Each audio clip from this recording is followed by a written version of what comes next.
Class 12, chapter name is Going Places.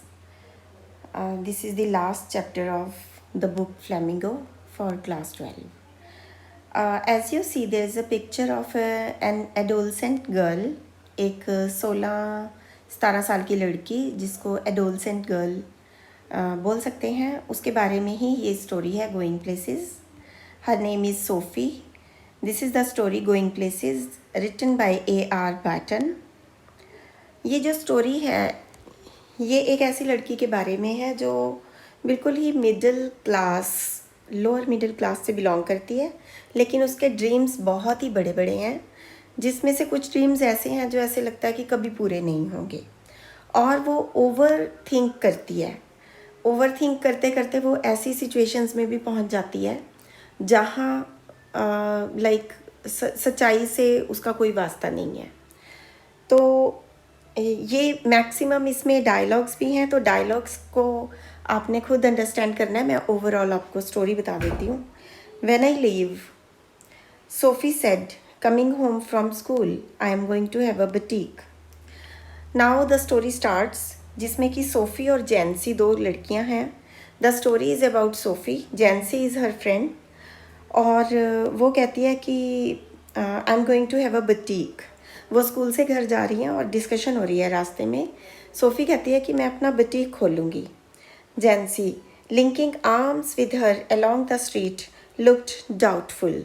जैंसी was doubtful over this. Jansie को काफ़ी doubt हुआ इस बात पे. Takes money Soph, something like that, I will find it, Sophie said. वो Sophie को कहती है कि इसमें बहुत पैसा लगता है बुटीक खोलने में. तो वो कहती है कि आई विल फाइंड इट, मैं कुछ कर लूँगी manage. Staring far down the street take you a long time to save that much. I will be a manager then. Now Sophie का नेक्स्ट ड्रीम, पहला था बुटीक, सेकंड ड्रीम है manager. Yes of course, to begin with, till I have got enough. जब तक कि मुझे enough पैसा नहीं मिल जाता तब तक मैं मैनेजर बन जाऊंगी. But any way, I know just how it is all going to look. They wouldn't make you manager state of soap. जैंसी थोड़ा सा रियल साउंड करती है. वो कहती है कि वो स्ट्रेट अवे +2 पास करके किसी को, कोई स्कूल पास करके किसी को कोई मैनेजर नहीं बना देता. I will be like Mary Quant, Sophie said. I will be a natural. They will see it from the start. I will have the most amazing shop this city has ever seen. तो मेरी ऐसी shop होगी जो शहर ने पहली बार देखी होगी. जैंसी, knowing they were both earmarked for the biscuit factory, became melancholy. Jancy is sad. What is melancholy? Melancholy word means sad. जैंसी के लिए ये एक सैड स्टोरी है, क्योंकि जैंसी को असलियत पता है. She knows the real life. वो कहती है कि जैसे ही हमारी हाई स्कूल ख़त्म होगा हम बिस्किट फैक्ट्री में जॉब करने के लिए बने हैं. She wished SoFi would not से दीज थिंग्स. काश सोफ़ी ये बातें ना करती. When they reached Sophie Street, Jancy said, it is only a few months away now, Soph, you really should be sensible. They don't pay well for shop work, you know that. Your dad would never allow it. कि now जैंसी उसको बोलती है कि अब कुछ महीनों की बात है, सोफ़ी आपको सेंसिबल हो जाना चाहिए और तुम्हारे डैड भी इस बात के लिए तुम्हें अलाउ नहीं करेंगे. अब थर्ड ड्रीम आ जाता है सोफ़ी का. और an actress. Now there is real money in that. Yes, and I could may be have the boutique on the side. Actresses don't work full time, do they? Now third dream उसका कौन सा है? Actress का, क्योंकि वो full time काम भी नहीं करते. वो एक्ट्रेस बनेगी, इतना पैसा कमाएगी कि साइड बाय साइड एक बुटीक भी होगा. एनीवे, दैट और a fashion designer, fourth dream. वो कहती है कि फिर मैं कोई फैशन डिज़ाइनर बन जाऊंगी, you know, something a bit sophisticated. But जो भी वो करना चाहती है वो पूरा सोफिस्टिकेटेड यानी बढ़िया, बहुत गुड क्वालिटी का करना चाहती है. And she turned in through the open street door, leaving Jansie standing in the rain. If ever I come into money, I will buy a boutique. Now, as she enters her house, again that dream.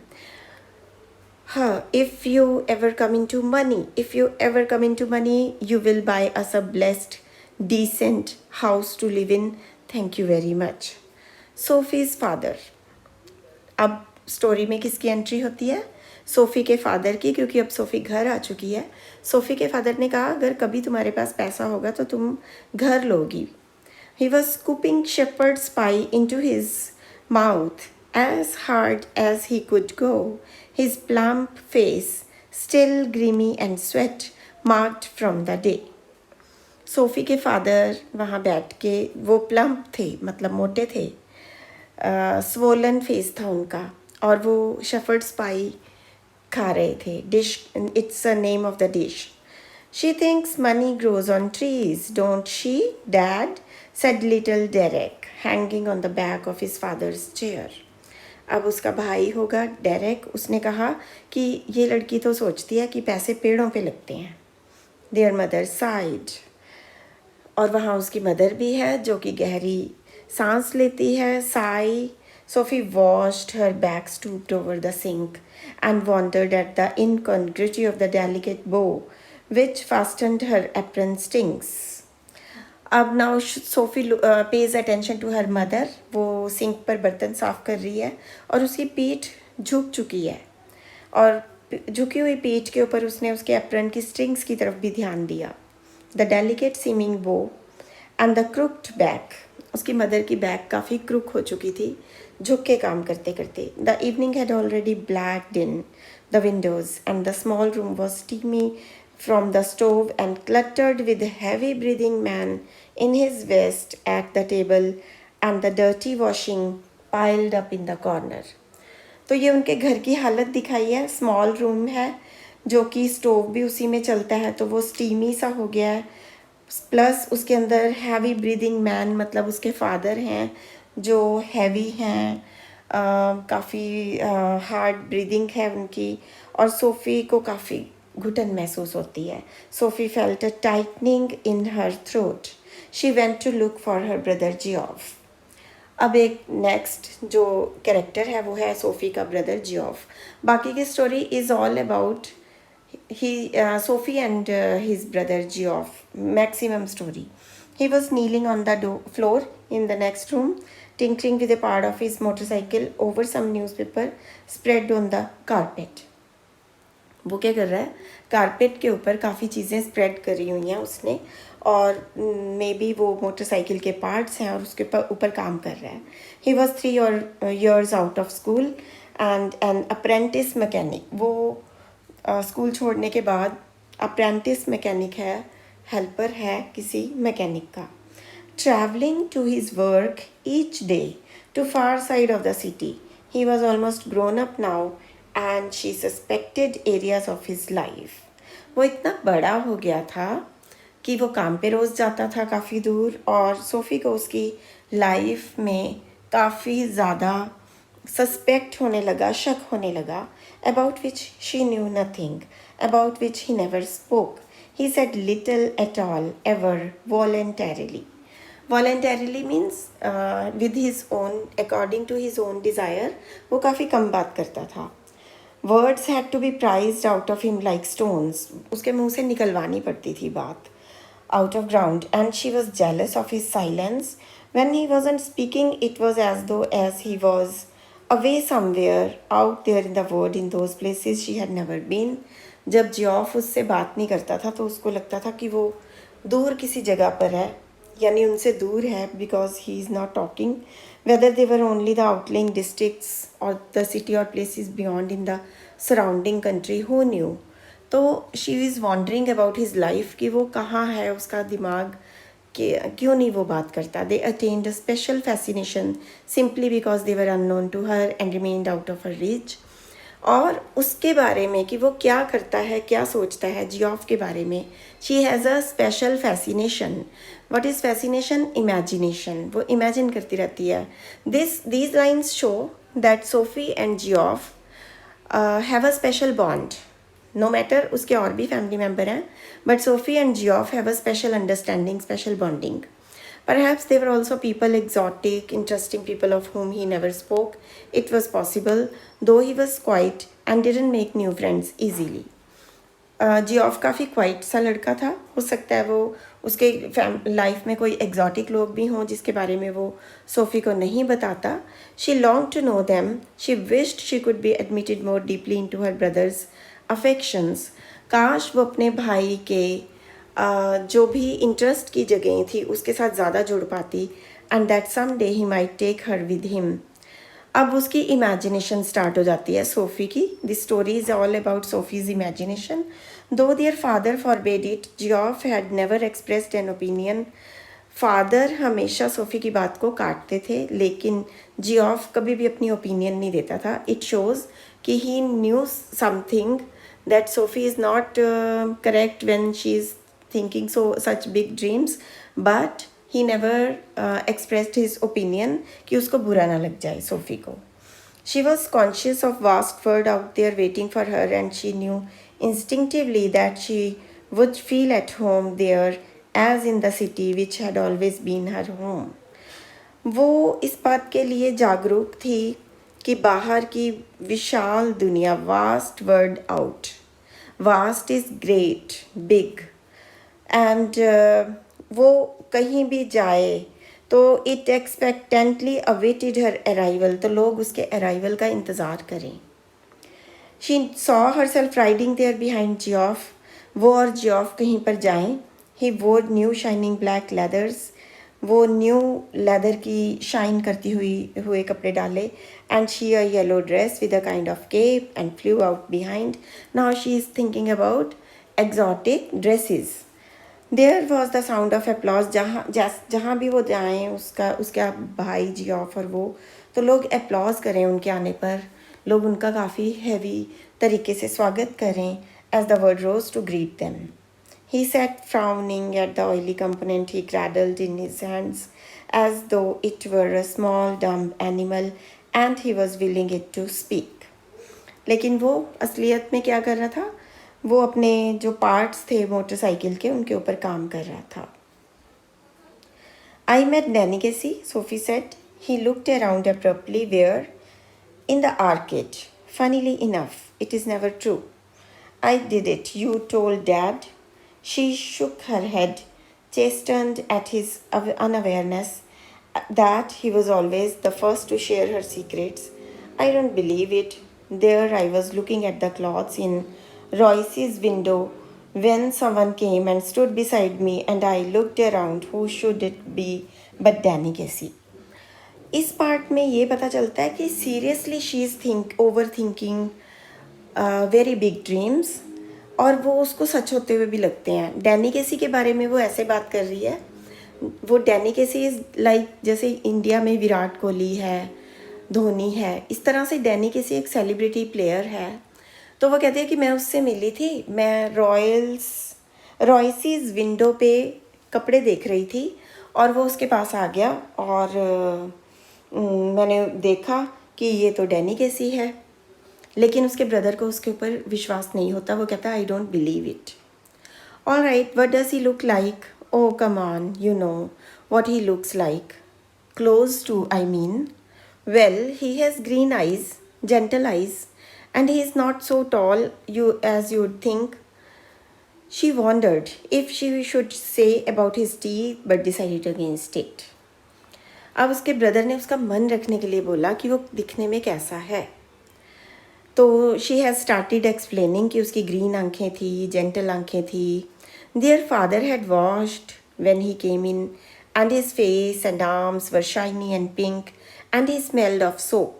He switched on the TV, tossed one of little Derek's shoes from his chair onto the sofa and sat down with a grunt. इतने में उसके father हाथ मुँह धो के आ जाते हैं और बैठते हैं, टीवी ऑन करते हैं. जियोफ ने बोला, SoFi met Danny Casey. Sophie wriggled where she was sitting at the table. Her father turned his head on his thick neck to look at her. His expression was one of disdain. Father का expression disdain यानी neglect करने वाला था कि वो कुछ भी बोलती रहती है, just like that. It is true, Geoff said. I once knew a man who had known Tom Finney. मुझे एक ऐसा भी आदमी जानता है जो टॉम फिने को जानता था. It means Geoff is taking Sophie's side, Geoff Sophie की साइड ले रहा है. His father said reverently to the TV, but that was a long time ago. You told us, Geoff, Cassie might be that good someday, better than that, even he is the best, but he keeps his head on his shoulders if they look after him properly. A lot of distractions for youngsters in the game these days. Father is talking something else. Father कहता है कि हाँ Danny केसी होगा, but वो कोई और casual सी बात करने लग जाता है कि आजकल गेम में जो लड़के होते हैं उनको बहुत सारी डिस्ट्रैक्शंस हैं, उनका ध्यान भटकाने वाली बहुत सारी चीज़ें हैं, जैसे कि उनको एडवर्टाइजमेंट वगैरह में ले लेते हैं, तो वो गेम पे ज़्यादा कॉन्सेंट्रेट नहीं कर सकते, ये उनकी डिस्ट्रैक्शन है. He'll be all right. He is with the best team in the country. He is very young. He is older than I am. Too young really for the first team. तो इस तरह करके उनकी बातचीत चलती है. तो नेक्स्ट में आपको ये बताते हैं कि द टेबल लैम्प, यहाँ से स्टार्ट करते हैं. The table lamp cast an amber glow across her brother's bedroom wall and across the large poster of United's first team squad and the row of coloured photographs beneath. अब table lamp जल रहा है, bedroom wall के ऊपर उसकी light पड़ रही है और वो यूनाइटेड स्टेट्स की फुटबॉल टीम की फ़ोटोग्राफ्स लगी हुई हैं. और promise you will tell no one, Sophie said. Nothing to tell is there. तो सोफ़ी उसको कहती है कि किसी को बताना मत जियोफ को कि मैं डैनी केसी से मिली थी. तो जियोफ कहता है कि इसमें बताने की क्या बात है, ठीक है. ऐसे करके वो आपस में डिस्कस करते हैं. Christ Sophie you are at school, Casey must have strings of girls. वो उसको ये भी समझाने की कोशिश करता है कि सोफ़ी जो डैनी केसी है उसके पास लड़कियों की लाइनें हैं, वो तुम्हें क्यों देखेगा, तुम अभी स्कूल में हो. तो नॉट मतलब ये उनकी डिस्कशन चल रही है. इट शोज़ कि Geoff doesn't like what she is doing. Geoff को पसंद नहीं है जो वो बातें करती है, बट फिर भी वो कहीं ना कहीं उसकी बहन है तो वो उसकी साइड लेता है.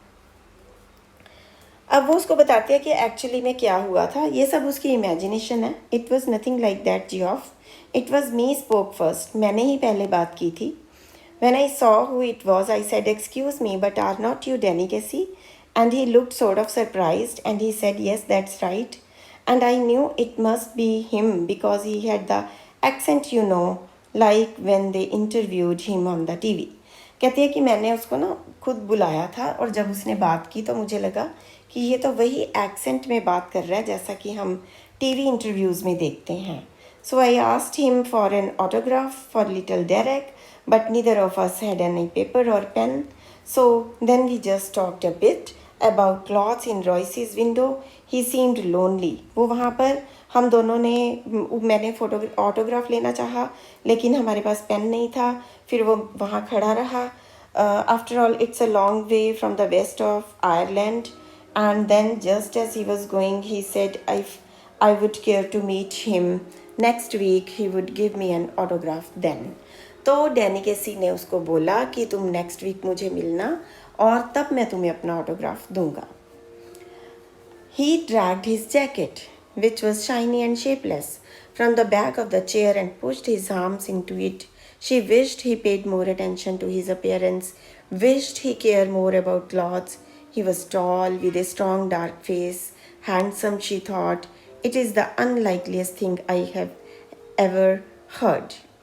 जियोफ ने अब कैजुअल तरीके से अपनी जैकेट निकाली. वो जैकेट उस पर ज़्यादा सूट नहीं करती थी और सोफ़ी चाहती थी कि उसका भाई ज़्यादा अच्छे कपड़े डाले और उसका भाई कहता था कि मेरी बहन सोफ़ी इन बातों को छोड़ दे. On Saturday they made their weekly pilgrimage to watch United. और जब शनिवार आता है तो वो पूरी फैमिली जाते हैं मैच देखने. Sophie and her father and little Derek went down near the goal. Geoff as always went with his mates higher up.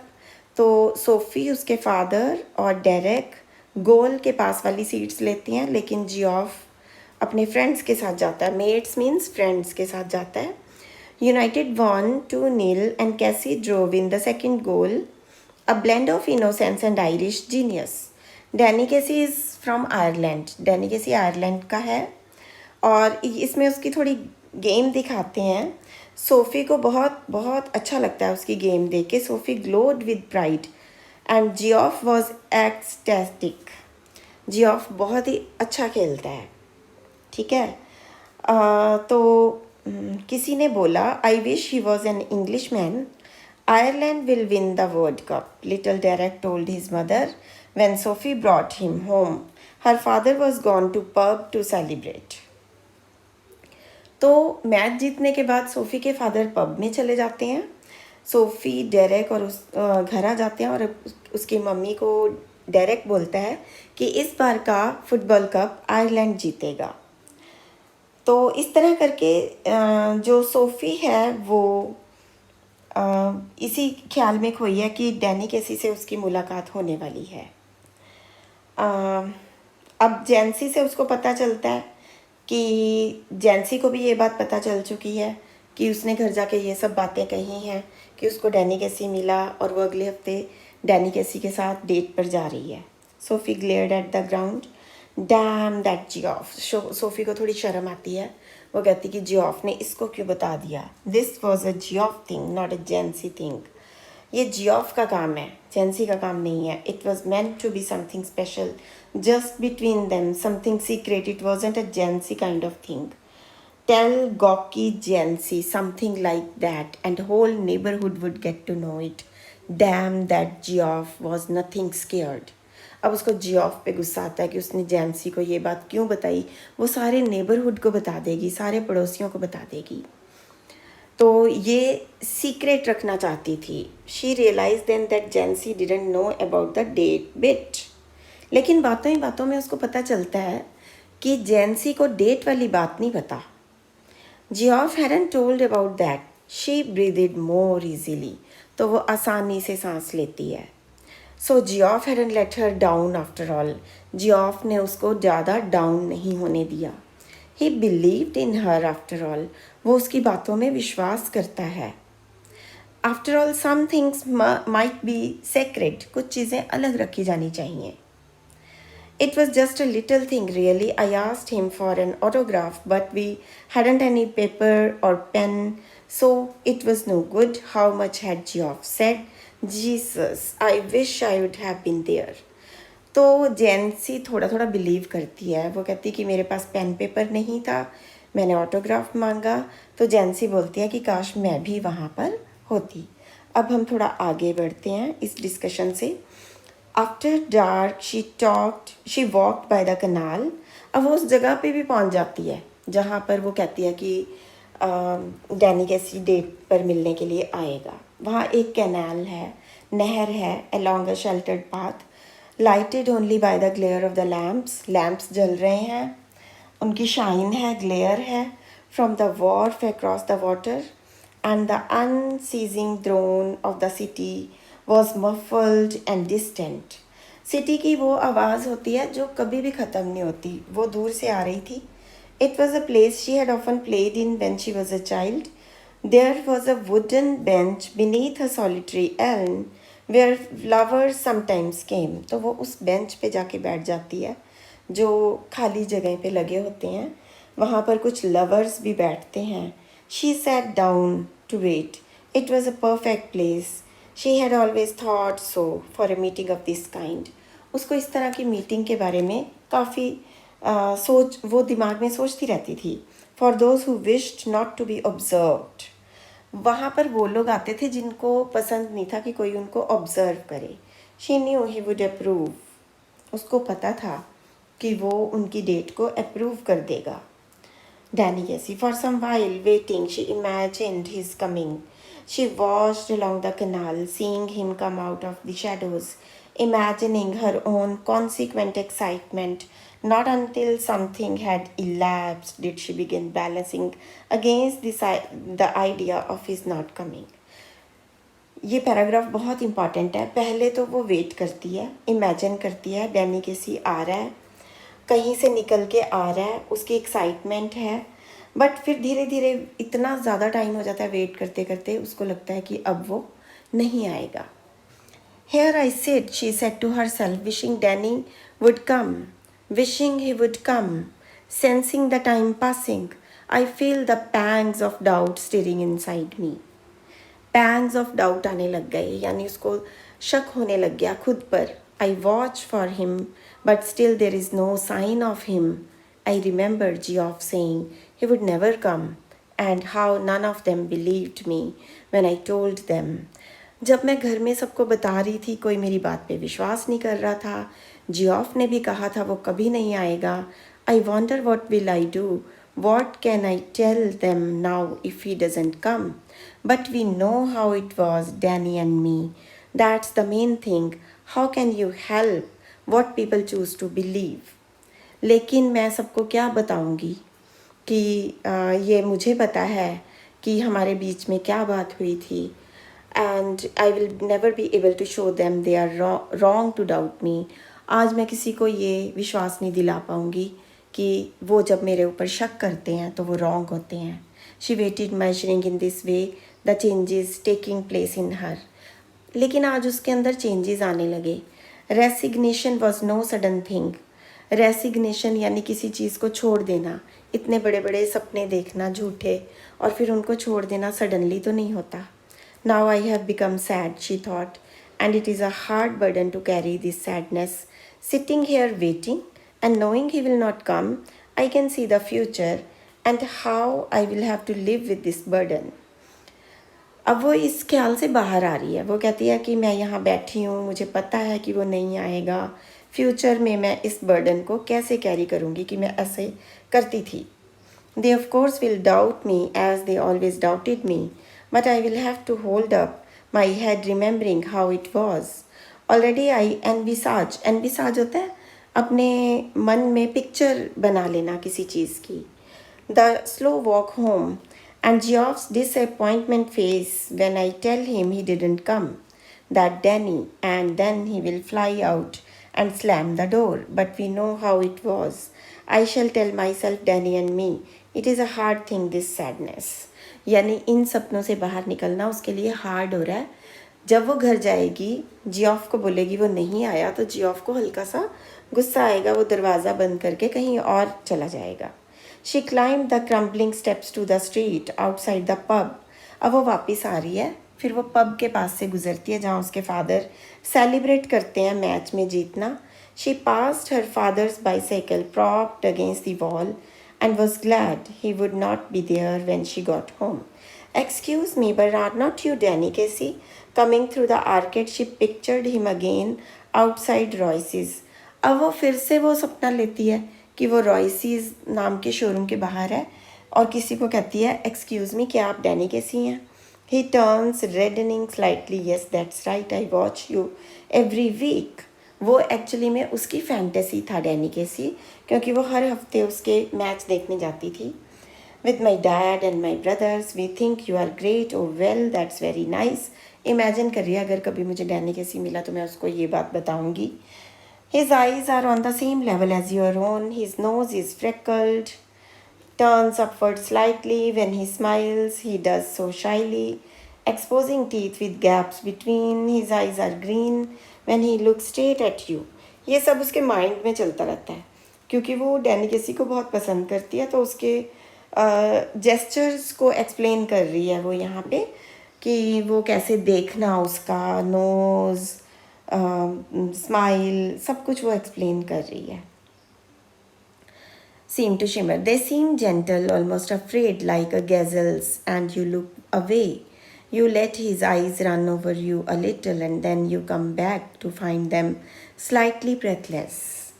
And he says, I don't seem to have a pen at all. You realize you haven't either. My brothers will be very sorry, you say. ये सब उसकी imaginations हैं कि उस दिन ऐसा हुआ था. फिर ये बात भी होती है कि हमारे पास पेन नहीं है. And afterwards you wait there alone in arcade for a long time. फिर आप चले जाते हो अपने मन में ये तसल्ली लिए आर्केड पर कि वो आएगा. Standing where he stood, remembering the soft melodious voice, उसकी आवाज़ याद करते हुए. The shimmer of green eyes, no taller than you, no bolder than you, the prodigy, prodigy innocent genius great Danny Casey, वो डैनी कैसी के बारे में ही सोच रही है. प्रॉडिगी इज जीनियस यानी very intelligent. And she saw it all again last Saturday, saw him ghost past the lumbering defenders, heard the lifty 50,000 catch their breath. अब फिर जाती है वो मैच देखने. डिफेंड करते हैं गोल को, 50,000 लोग सांस रोक लेते हैं जब Danny Casey hovered momentarily over the ball, ball के साथ एक मोमेंट बिताता है. 50,000 लोग अपनी सांस रोक लेते हैं. Then the explosion of sound, फिर जैसे ही गोल होता है तो एक्सप्लोजन होता है साउंड का, बहुत ज़ोर से स्टेडियम से आवाज़ आती है. As he stuck it crisply into the goal, the sudden thunderous eruption of exultant approbation. It जैसे इंडिया में मैचेस होते हैं तो चौका छक्का लगता है तो लोग एकदम थंडर जैसी आवाज़ आती है पूरे स्टेडियम से, बिल्कुल वैसी.